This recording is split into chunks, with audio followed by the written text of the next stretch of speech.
या 1810 ओव्या जरी आपल्याला पारायण करण्याचं नाही जमलं, महिला मंडळ बोलू नका, तरी एक ओवी तरी अनुभवावी, एक जरी ओवी तर आपण वाचली तरी त्या ज्ञानेश्वरी वाचण्याचं फल आपल्याला प्राप्त होतं. आणि जनाबाई तर यापुढेही जाऊन सांगतात की वाचील जो कोणी जनी त्याची लोटांगणी. जनाबाई म्हणतात, मी जो ज्ञानेश्वरीचं पारायण करेल त्यास मी लोटांगणी जाईल, फक्त पाया पडणार नाही तर साष्टांग दंडवत घालेल. आणि पुन्हा त्या म्हणतात, ज्ञान होय मुळा अति मूर्ख त्या दगडा. मूर्खातून मूर्ख जरी असेल अशा मूढ माणसाला ज्ञान होतं. आणि आपल्याला जर वाचता येत नसेल, आता वयस्कर माणसांना बघा, जुन्या लोकांना, काही लोकांना वाचता येत नाही, तर नामदेवरायांनी सुद्धा सांगितलेलं आहे, श्रवणाचे मिसे पैसावे येऊनी साम्राज्य भुवनी सुखी नांदे. आपण जर ऐकली जरी सुद्धा ज्ञानेश्वरीचं पारायण आपल्या कानाला जरी घडलं तरीही आपल्या पुण्याची गणना कोणी करू शकत नाही.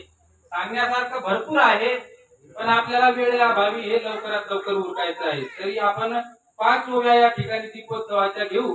दीपोत्सव का करायचं तर ज्ञानोबा राय म्हणतात, मी अविवेकाची काजळी फेडूनी विवेक दीप उजळी, योगी आपा हे दिवाळी निरंतर.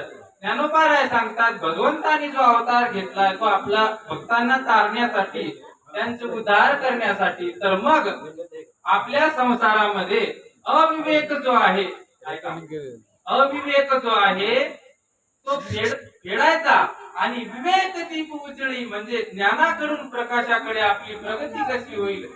वेदामध्ये सांगितलेलं आहे, तमसो मा ज्योतिर्गमय, अंधाराकडून प्रकाशाकडे नेण्याचा मार्ग आपल्याला ज्ञानेश्वरी दाखवत असते. म्हणून भगवंत म्हणतात, ज्ञानोबा राय म्हणतात, मी अविवेकाची काजळी फेडी आणि विवेक दीप उजळी.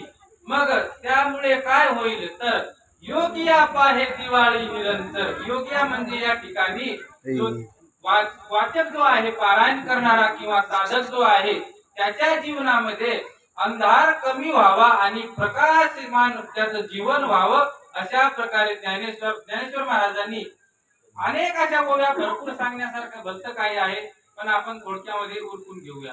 तर सर्वांनी पाठीमागे म्हणा या ओव्या. लाईट घालवली तरी चालेल.